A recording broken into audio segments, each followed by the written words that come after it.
Yo, what's up, YouTube? I'm Shotgun Shogun, and by now you have already seen that ML Charles is out, so this video probably isn't so a surprise to you at all. So anyways, Closer Charles, you know, the dapper daddy who is closing, you know, is not closing much. He's opening your wallet, and he is opening some legs because there are a lot of pennies dropping for this old man, mine included. But anyways, let's take a look at what he is bringing to the table.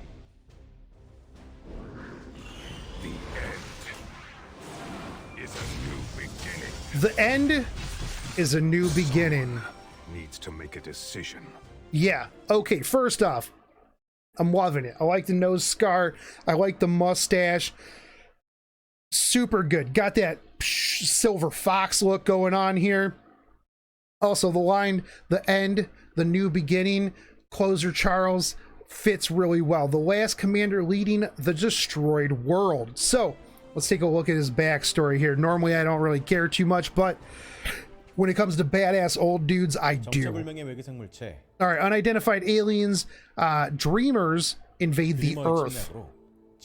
That's our Earth and endanger mankind. Special forces and the best expert formed a top secret project, The Last Sword. Is this like supposed to be his flare here, his medal of honor, indicating the last sword, and have been studying mysterious phenomenon and alien beings. All right, so Daddy Charles, he's rocking that bulletproof vest underneath. Yeah, all right, Poggies.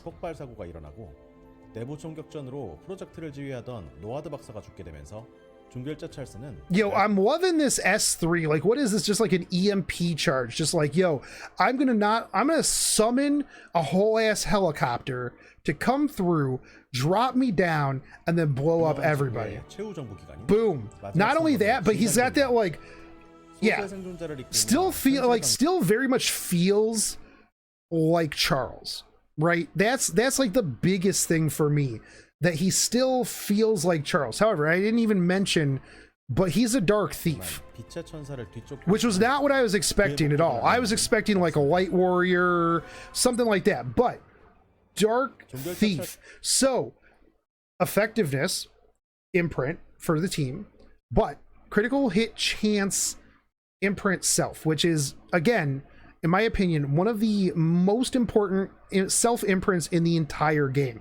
If your character has critical hit chance imprint, you should be begging the game to give you dupes of that character, because that is the hands down single best self imprint for any DPS. Now you might be saying, but Shotgun Shogun, critical hit chance wouldn't be good for Blue Crow, or, you know, for Ruel. It still would be. It still 100% would be. It would still be good for them in some way, shape, or form, because so you could just build DPS Ruel. Just build DPS Ruel if she had critical hit chance imprint. Shut up. Anyways, critical hit chance is also going to be coming from the Awakening. Now, 113 speed. He's pretty quick.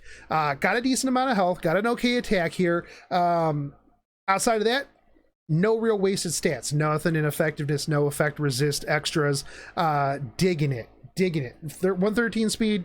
Pretty nice. Pretty solid. Critical hit chance imprint. Critical hit chance Awakening. You fucking love to see it. You love to see it. I do think, though, that like the dark theme for him, I don't necessarily know that I like it. I would have very much liked maybe a light thief, something along those lines. Anyways, Closer. This is going to be his S2 skill. After an ally, except for the caster, attacks, if the enemy's health is less than 30%, increase the combat readiness of the caster by 35%, and grants perception for 2 turns, can only be activated once every 2 turns. Now, after an ally, except for the caster, attacks, this means, like, let's say your Rylet attacks, right?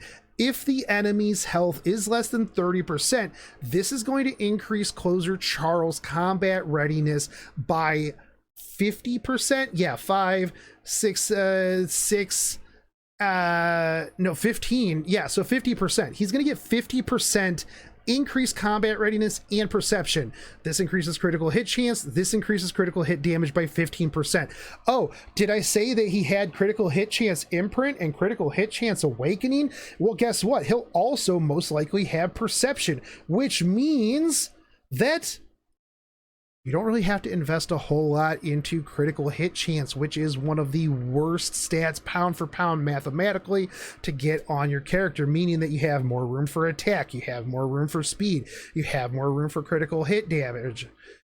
This is amazing. Not only that, but boom, 15% critical hit damage. That's why they call him the fucking closer, because he comes in, he closes the deal. He comes in and, oh, you couldn't finish? Don't worry.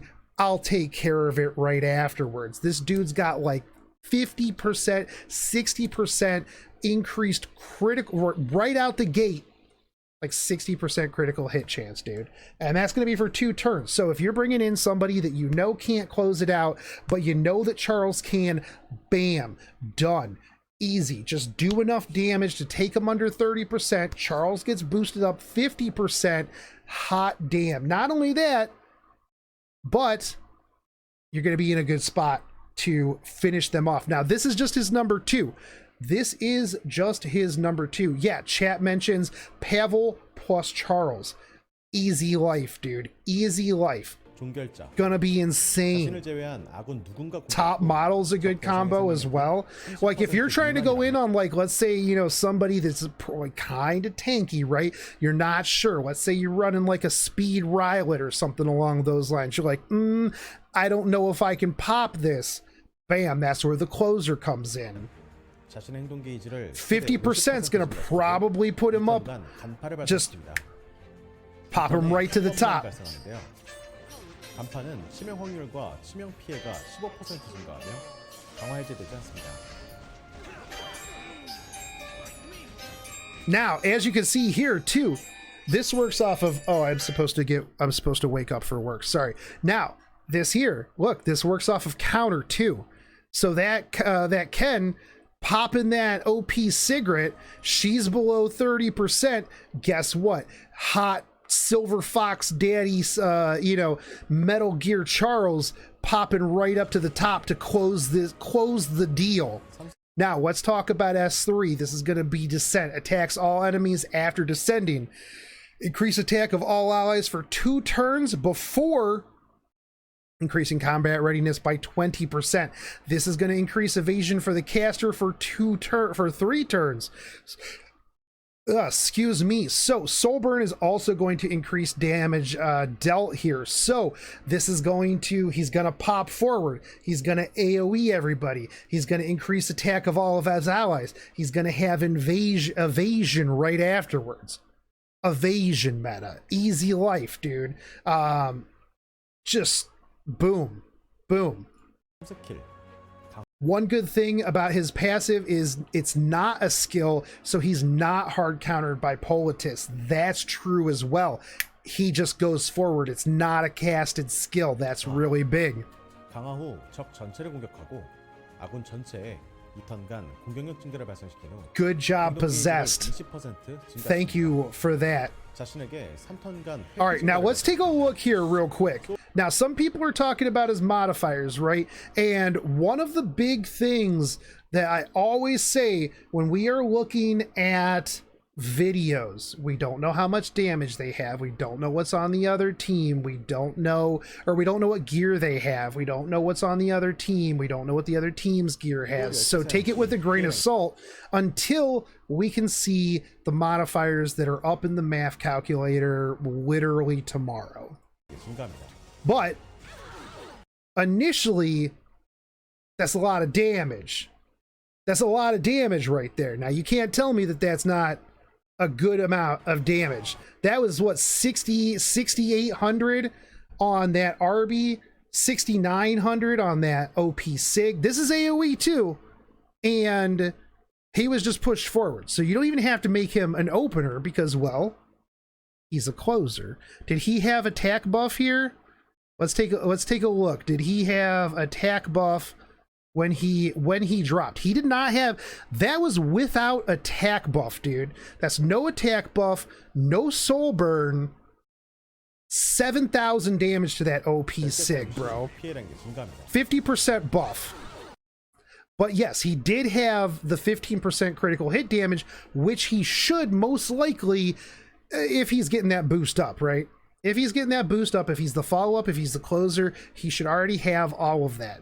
This is some pretty big-ass damage. I mean, imagine if he had an attack buff right there. Like, imagine if he had the attack buff too. That's going to be big. And then ML Ken's going to come through, just finish everything out. Now, S1, elimination. Sharply cuts the enemy when used on the caster's turn. If the caster is granted perception, uses demolition instead of elimination. Now, this is going to be your follow-up. This is going to be your S1 after you just boom, S3, S2'd into your S3. Demolition attacks the enemy with a sword. Damage dealt increases proportional to the target's lost health. When the enemy is defeated, decreases the cooldown of descent by 1 turn. This does not trigger a dual attack. This means that if you're cleaning up, if he gets all the way back around, man, imagine like a mid-speed Oxlots with Spirit's Breath, right? You're just looping this closer Charles. Bam. As somebody's half dead, he finishes them off. Oxlots, boom. All right, sweet. You're up to the front now. S1 after your S3 finish somebody off. Boom. Descent is back on. How long? What was the cooldown on Descent anyways? Descent's cooldown was 5 turns, 4 turns. You kill somebody, that's going to reduce it to 3 turns. Really doesn't matter too much, does it? Not a whole lot. I mean, I don't feel like you're going to get too many descents off unless you're up against like Maid or somebody that keeps bringing people back to life. But the big part here, damage dealt increases proportional to the target's lost health, whereas elimination does not do that. That means you are going to be giving yourself quite a bit of extra damage there on that. And yes, Rifaru brings up a or not Rifaru, but Ephrath brings up a good point here. A 3-turn evasion, so perma evasion if you get 1 kill. Yes, that's correct. And if you add that in with a Fat Cat and a G Purges, guess what? Everybody's moving fast. Everybody is zooming. Everyone is zooming on here. Now, the big question is, how do you build him? Speed penetration. Now you might be saying, well, penetration doesn't work on his S3. No, but penetration works on his S1. And look at how much damage he does to this CDOM without. This is just his base S1 here. We're looking at his base S1 because he doesn't have his perception, nothing like that. None of that's there. Just boom, base S1.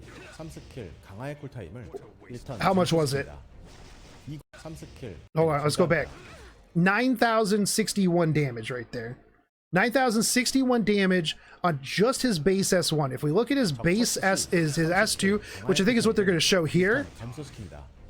So we're going from 9,000 to 6,559 through a barrier. And how thick was this barrier?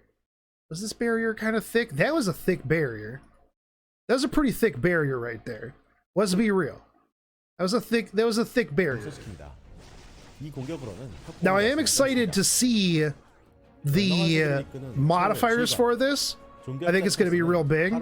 Sorry, everything just cut out in my house. But with that said, I'm very excited for this character. I think that is going to be amazing.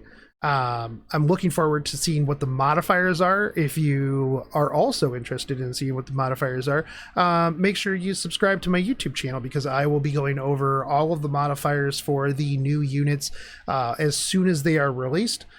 Whether it'll be the collab units as well as ML Charles. The videos will be up tomorrow. Hopefully you guys like this stuff. I'm back to making videos. Yep. I missed it. So I missed you. I missed making videos. So I will be back to making videos. It probably won't be every day. It probably won't be a ton of them. If you do want to catch me, make sure you subscribe to my Twitch channel. Follow me over there. I do stream a lot of Final Fantasy 14 as well as Epic 7, and with the Judge Kisei skin coming out next season, as well as the frames being pretty cool, I am going to have to do a lot more RTA. Didn't do anything last season, so make sure you guys are following me over there. But anyways, let me know in the comment section what you guys think, and I will catch you guys later. Take it easy, homies. Peace.